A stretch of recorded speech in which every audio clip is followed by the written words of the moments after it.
What's up, Night Owl? Steely here, back with another video, and today I'm going to be going over one of the introductory quests in Rime of the Frostmaiden, Foaming Mugs, which you pick up in Bryn Shander. The main premise of this quest is that 4 Battlehammer dwarves who work in the mine near Kelvin's Cairn have loaded up their sled of iron and are delivering it to Bryn Shander, where they're attacked by a Yeti. The Yeti manages to kill one of their members, and the other 3 escape without their shed, and they arrive at Bryn Shander looking for help.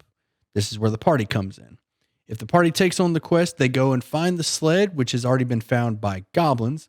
They deal with the goblins, return the sled, get their reward, which is pretty nice as far as starting quests go. So as far as getting this quest to the party, you have a couple of different options. If the party is already at Black Iron Blades, the 3 dwarves could show up to let the Black Iron Blades know that their iron shipment isn't coming because they were attacked, and the party could overhear it. That's one option.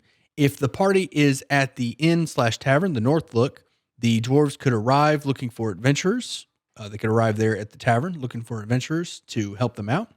And if you're at the House of the Morning Lord, if you have party members at the House of the Morning Lord for whatever reason, the dwarves could have showed up looking for healing, and the party just happens to be there. They could pick up the quest that way. Also, important to note, one of the dwarves is terribly afraid of white dragons. This would be a good opportunity to mention Arviaturus, the ancient white dragon that flies around Icewind Dale. And that's for another video. That's a video all of its own. But I would recommend looking up this dragon. It flies around in Icewind Dale. It's in the book. Arviaturus is its name. And it has a pretty interesting story to it. And you can kind of flavor things up by having this particular dwarf mention this dragon. Now, it's at this point that the party members will learn that there were 4 dwarves, but when they were attacked by the Yeti manages to kill one. The party also learns that they were hauling iron ingots on their sled, and the dwarves offer them a reward of a gemstone for each party member, a gemstone worth 50 gold pieces. Now, the book does mention that if the party does kill the dwarves and take the pouch of gemstones, witnesses will report them, and they'll be arrested by the town militia if they don't leave Bryn Shander. Now, the first event that happens after the party leaves town is that they're hit with a blizzard. And it's at this point the party needs to decide whether or not they're going to hunker down and wait out the blizzard, or they're going to press on. And those two have a very big impact on the outcome of this quest. If they decide to press on through the blizzard, however, the book says that you should roll 2d4 to determine how long the blizzard lasts. What I would do is just ditch that entirely and just have the blizzard present throughout the rest of the quest. It adds a very interesting challenge to the coming parts of the quest with a blizzard present, as the goblins use a lot of ranged weapons, and they're also really far away. You can really play with the visibility issue of the blizzard while dealing with these goblins. So it's pretty interesting. So if the party does press on through the blizzard while the blizzard's going on, have that blizzard present for the goblins. It makes things much more interesting. After the blizzard encounter, the party is going to come across the body of the dwarf that was killed by the Yeti. Now, the Yeti's tracks have been erased by the wind and snow, and all that remains are the tracks of the goblins who have taken the shed at this point. So all the party finds is the body of this dwarf. And with a DC 10 survival check, the party can determine that the creature that took the shed is small and it was taken very recently. Otherwise, it is obvious which direction that there are tracks and which direction they are going, which is south. Now, once the party finds the goblins, they're going to encounter 6 goblins hauling a sled of iron ingots to the goblin wagon, which is 120 feet away. And the party notices these goblins from 120 feet. So just to visualize this, the party is 120 feet from the sled.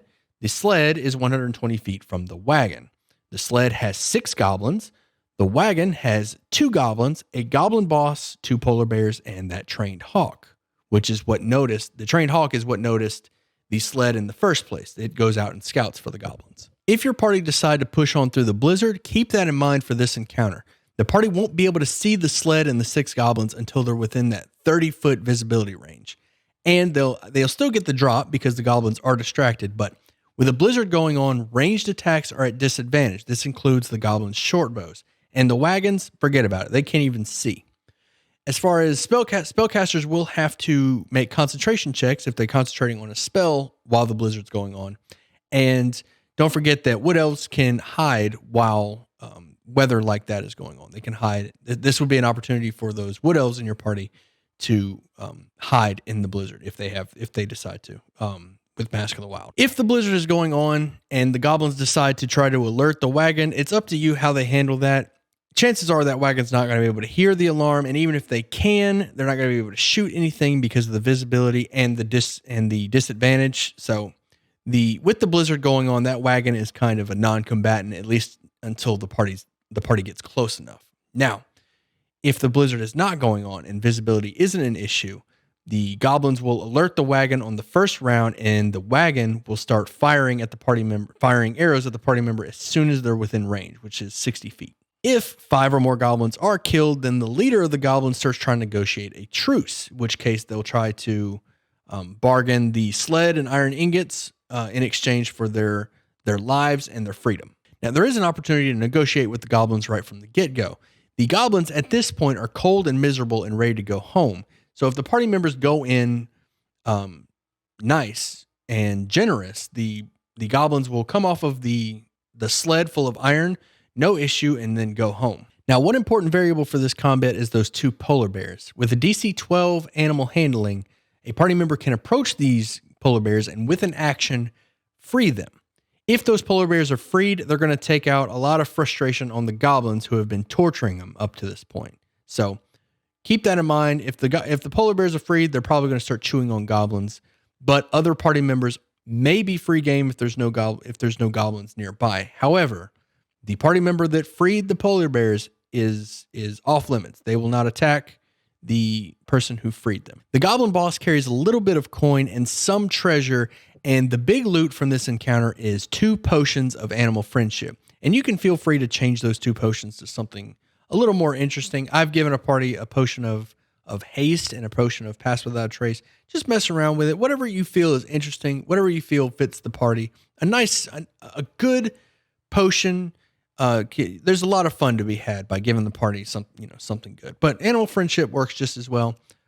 Just try to get a read for the party and decide what you can give them. Maybe add a spell scroll if you've got a party member that's a wizard. You can give your wizard a spell scroll that they can add to their spell book. It's really up to you. By the book, it lists 2 potions of animal friendship and some coinage. It's entirely up to you.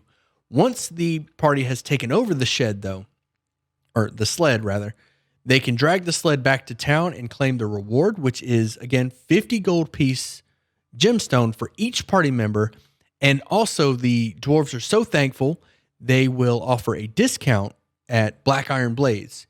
Now, I personally have rumors spread around town about the party members' good deeds, and that 10% bonus goes across anywhere they shop in 10 towns. I don't really like the idea that they have to go to this one. They have to feel like they have to go to this one shop to buy things. Otherwise, they're everything, like they have to spend more. Otherwise, they have to go to the shop. I like the idea that they just explore and buy as they need it, and word just kind of spreads around town. They get their 10% discount everywhere. That kind of lets them build a little bit of because the book does say that they build a reputation by level 3. So this is just more of that reputation being built.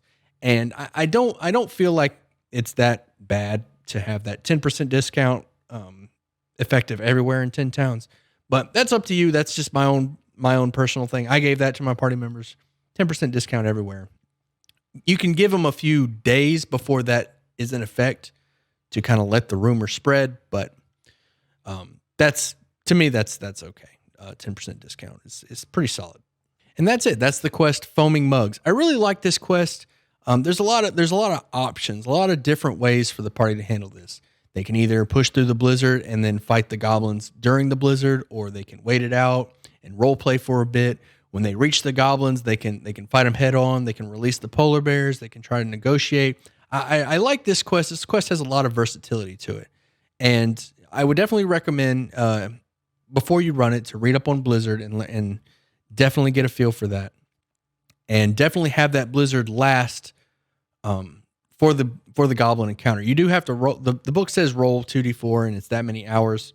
Just for narrative's sake, you could have the blizzard going on until they get back to town, and then it starts to fade. Up to you. You can roll it. You can do that. I personally, if they push through the blizzard, they have to suffer through the effects of blizzard while fighting the goblins. I think that's pretty cool. But yeah, I hope you enjoyed the video. If you did, you know how YouTube works. Hit those buttons, leave a comment down below. Let me know what your favorite 10 towns, favorite town of the 10 towns is. And if you're a DM looking for players looking for a DM, make sure you join the Discord, link in the description. Come by, ask questions, let me know what you think. And as always, I'll see you at sundown.